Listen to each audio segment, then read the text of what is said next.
Welcome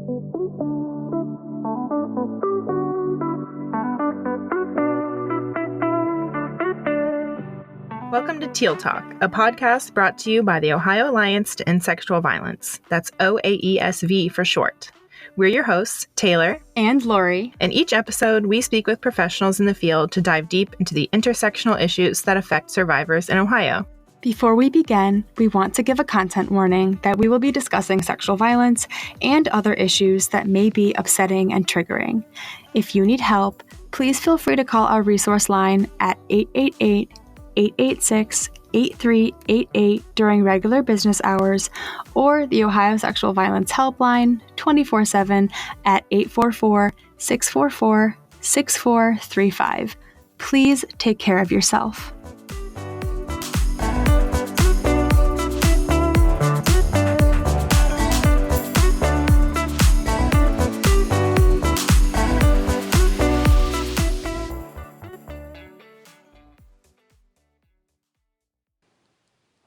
Hello, and welcome back to Teal Talk. I'm your host, Lori Hurley, and today's episode explores a part of healing that often feels deeply personal and sometimes complicated, especially for survivors of sexual violence: spirituality and belief. Research and lived experience tells us that many survivors turn first to faith communities or spiritual frameworks after trauma. For some, that connection can be grounding and sustaining. For others, it can be a source of confusion, shame, or even harm. And often, it's both. My guest today is Brenda Glass, founder and CEO of the Brenda Multi-Purpose Trauma Center. Brenda has decades of experience working with survivors of violent crime and brings a deeply trauma-informed, survivor-led approach to spiritual care, one that centers beliefs without imposing them. In this conversation, we talk about holistic healing, spiritual disconnection after trauma, how belief systems can both hurt and heal, and what it looks like to support survivors in a way that honors their values, their pace, and their truth. Brenda, welcome to Teal Talk.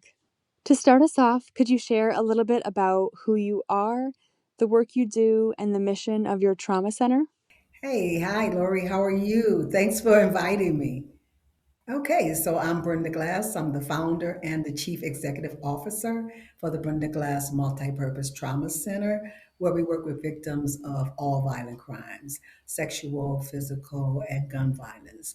Purpose of our program is for us to give people an opportunity to heal holistically. So that's both, practically, spiritually, and mentally, as well as physically, because we realize that all four components actually work together in tandem with one another. And if it doesn't heal in one area, you won't heal holistically. And so then you still have, a gap in your healing process. So our goal is to make sure we can try to meet everyone's, needs in as much ways as we possibly can. We don't always hit it all, you know what I mean? But we do our best.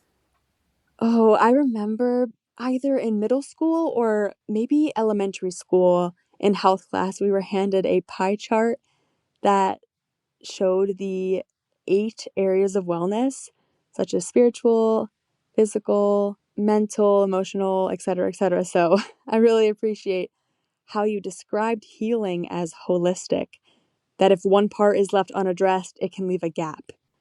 That segues perfectly into today's conversation, which is focusing on the spiritual component of healing. Can you share what first drew you to integrating trauma-informed care with spiritual support? So when I went through my trauma, there was, some a little older than you are, a lot older, but there wasn't services like we have today, right? And so people lacked everything. We lacked, practical help. We lacked, most people, especially in the, people of color community, oftentimes we didn't get, like the medical help that we needed. And we definitely didn't get the emotional or mental health help that we needed. And so all we had was spiritual. That's all we had was to turn to the God that we understood, whatever God that is, and then tap into whatever spirituality or whatever norms it was, for that, right? And so I realized that Healing spiritually was wonderful, right? But I also know that there were some things that I didn't understand about the mental health side. Like to understand just what trauma is, understand what post-traumatic stress is, understand how to reverse that. You know what I mean? Because I think on the spiritual side, we get that, I feel good, but I don't think good. You know what I mean? And so there's a battle constantly going on, right? And then if you don't heal physically, it's kind of like aches and pains kind of tap into the mental and the spiritual when you have those scars or you're actually hurting somewhere, right? So I believe that people needed that kind of help. I needed that kind of help. And so, God just kind of led me in that direction. And I'm so glad because I continuously heal. Something you said really stood out to me, that when people experience trauma, they often turn first to what they already know. So many survivors ask themselves questions like, why did this happen to me? And that question feels deeply spiritual at its core. Yes. It feels spiritual to be asking, like, what did I do wrong? Why did this happen to me? What caused this? So, from your experience, what kinds of needs or longings do survivors bring when they turn towards faith or spirituality after trauma? They long for connection. Because when something happens to a person, you feel separated from whatever spiritual entity it is, right? Because why this happened, somebody had to let it happen. And if I believe in a spiritual realm, then whatever that entity is has allowed this to happen, right? So you feel disconnected. You feel that you're out of sorts. You feel like guilt, right? Sometimes it's guilt that we feel, and sometimes it's fear that we feel like I've lost my source of strength, my source of help, right? And so it's a great longing for connection and for understanding, because sometimes we have spiritual beliefs that we don't really understand, we just claim them. And so we do a lot of spiritual education, be reconnected to what their belief is. You know what I mean? Because you can't easily be disconnected when you're hurt. Yeah, what you're describing makes a lot of sense. After something as terrible as sexual violence happens, there's this sense of disconnection from yourself, from others, from your community. So it makes sense that there'd be this longing for connection. But on the flip side of that coin, we often hear about how faith communities or belief systems can unintentionally reinforce shame or stigma. From your perspective, where do you see that tension show up? Well, I see it coming up more in the victim. The victim themselves internalize the shame and the blame. Be they feel like they've done something wrong, or they've walked away or whatever. They really turn from whatever their spirituality walk is, and they start walking in other directions, oftentimes. And then they do that for years, right? Until they reach someone that can help to ground them, help to bring them back, right? It's natural for you to blame yourself when something happened to you. And I know most of the time, in this field to say, don't blame yourself, right? But that's easier said than done, right? In the spiritual realm, we can make all the sense in the world on a logical side, right?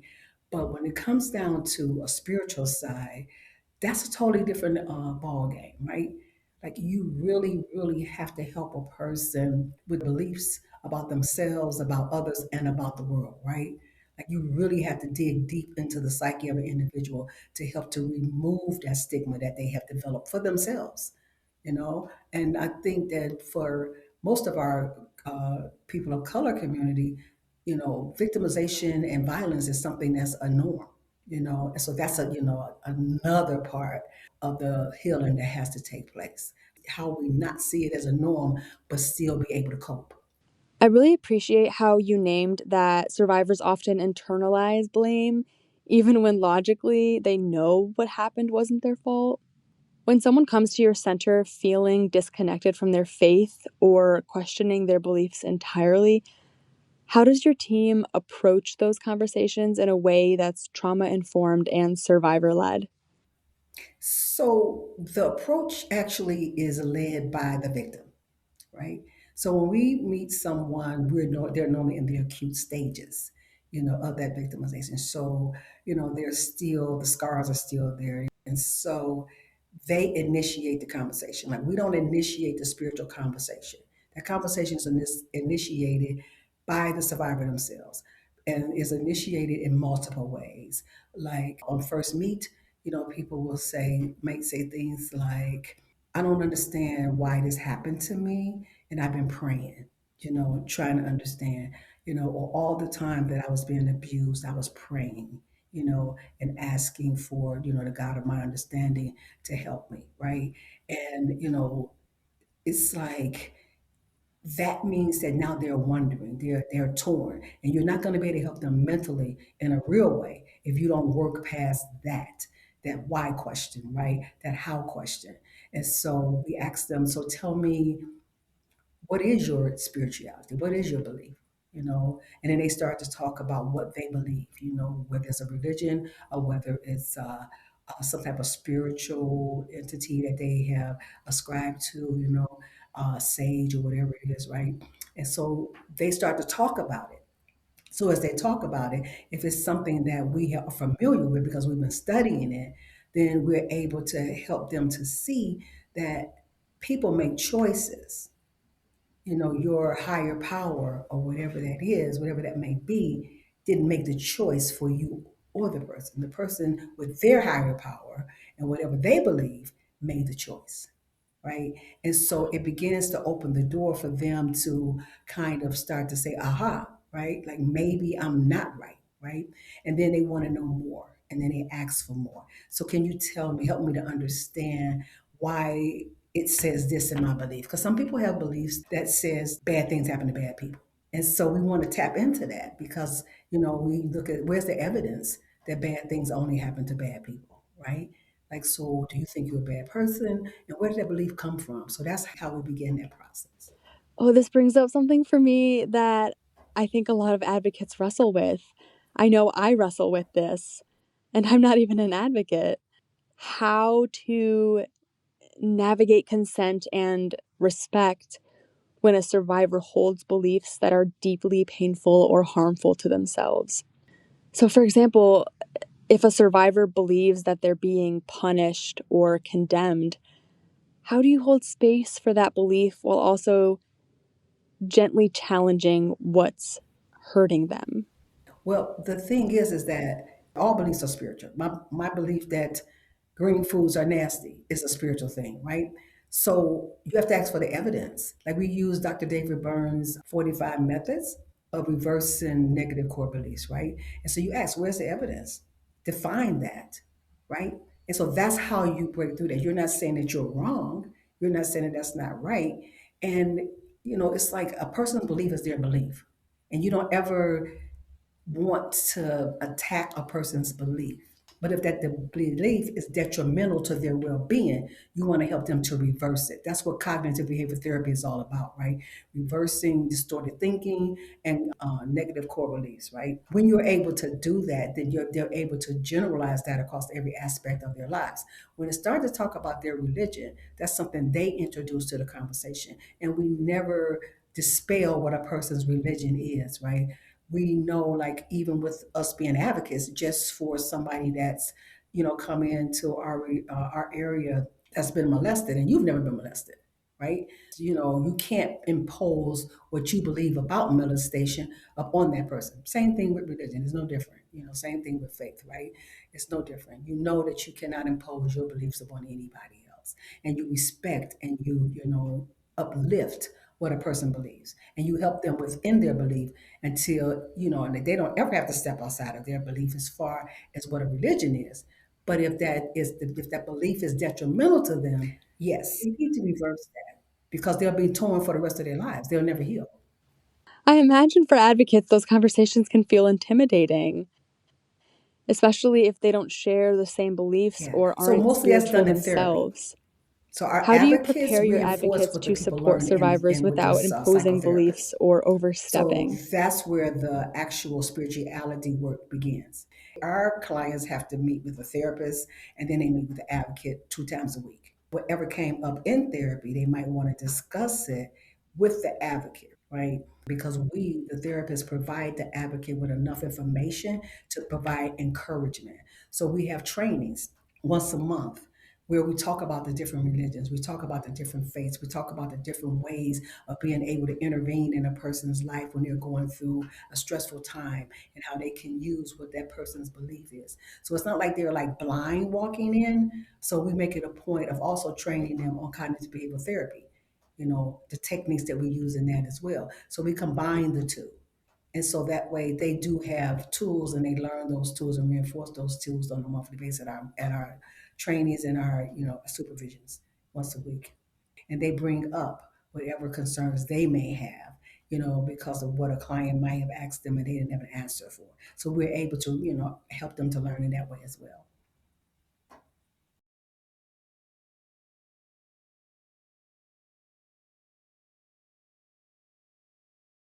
I'd love to zoom out a bit and talk about partnerships. Do you work with faith communities directly? What advice would you offer Ohio rape crisis programs that want to build relationships with spiritual leaders or church communities in ways that prioritize survivor safety and healing? Yeah, we do. So we had a not necessarily a partnership, but we have a affiliation with a church that helps us with our spiritual group. They use materials that are from well-known authors because most of the people that are in the church have experienced violence. So they wanted a group. And so they asked us to facilitate the group, but then we use their materials as well. So we kind of combine the two, right? And it works very well because it invites people that on different, walks of life at that particular point in their life, but may have had similar walks back in the day. And so it worked really well because it strengthens the hope of the most recent survivors that you can heal. You can heal from whatever victimization you have, especially sexual violence, because we know sexual violence is a real spiritual thing. And I know some people don't see it as such, but the violence that happened because of sex is a whole lot deeper in the soul than it is a being punched in my face. At the beginning of this episode, you mentioned that survivors often turn toward what they know first. And we know that many survivors, sometimes even before contacting an advocate or a rape crisis center, are often disclosing first to a pastor, a rabbi, a priest, a spiritual leader. From your experience, what are some trauma-informed ways faith leaders can respond to disclosure without causing additional harm? Usually for us, if a person presents at some of the churches that's in our community, due to sexual violence, they will refer them to us. They know the work that we do. We work with a lot of people in their congregation or family members of people in their congregations. And so they will, will refer people to us. But when we do talk to like the pastors or either like lay leaders that they have in the church, most people are not finger pointing. You know what I mean? Like they have compassion. They have a real desire to want to help. It's really interesting how sometimes the ones that are less heard about are the ones that do the most work, the churches, right? I mean, the ones that are very vocal and are out there about what they believe and all of that.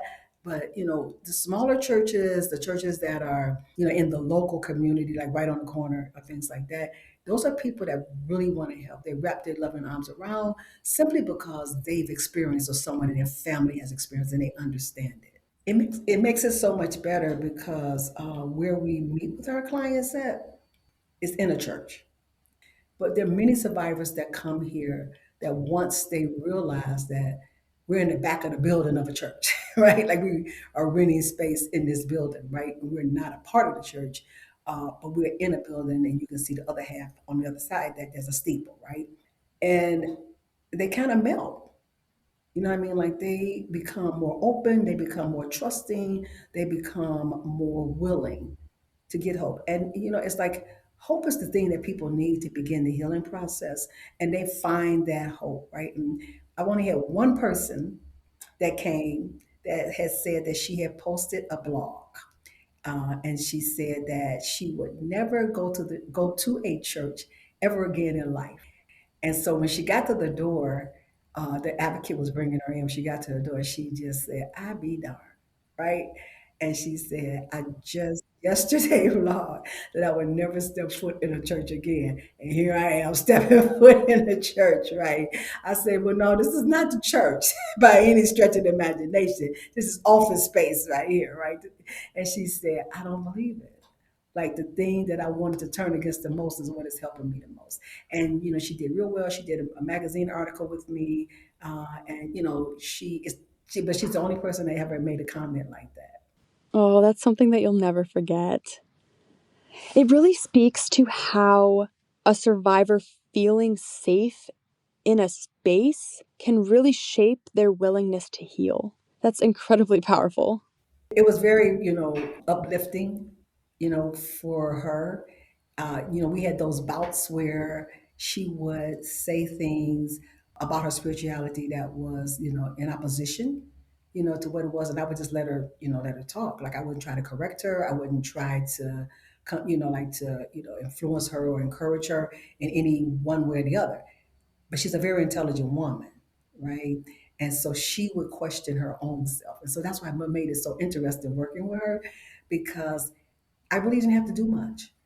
Like she would correct her own self. She knew that much about her faith that she would correct her own self. Well, as we wrap up, I'd love to ask, what message would you want survivors listening to hear, especially those who may feel disconnected from faith or even themselves after trauma? I would only say to a survivor that it's not about religion, right? It's about what you believe. And anytime you have a belief about anything, that is a spiritual component of your life. If you have a belief about what colors you like, if you have a belief about how you enjoy life, hobbies that you have, whatever, those are all spiritual things. Those are things that's happening deep down on the inside. And you respond out of what you believe. And if you don't, have an opportunity to correct your beliefs, you will continuously be hurt.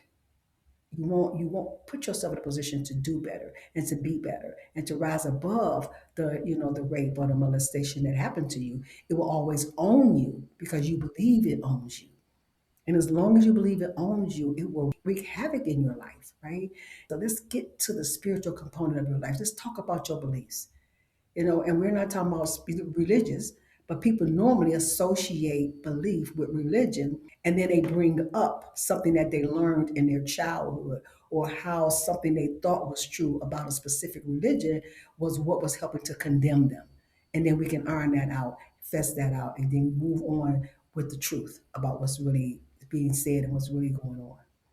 So I would say to any survivor, find somebody that's going to work with you with your belief system, and not a religious belief system, but what you believe about yourself, others, and the world. I really, really appreciate that distinction that you're making, that this isn't about religion, but about belief. I mean, because if you don't believe that there is a God, then you won't believe in a God. So you see what I'm saying? Like a lot of people don't believe there is a God. And if they don't, then are they doomed? No, they're not. They're not doomed. We just have to find what's in their beliefs that can give them strength and courage. Brenda, thank you so much for sharing your time, wisdom, and experience today. You are so welcome. I enjoyed this, Lori. This conversation was incredibly meaningful, and I know it will deeply resonate with advocates and survivors alike. To our listeners, if today's episode brought up anything for you, we encourage you to take care of yourself in whatever way feels right. We'll see you next time on Teal Talk.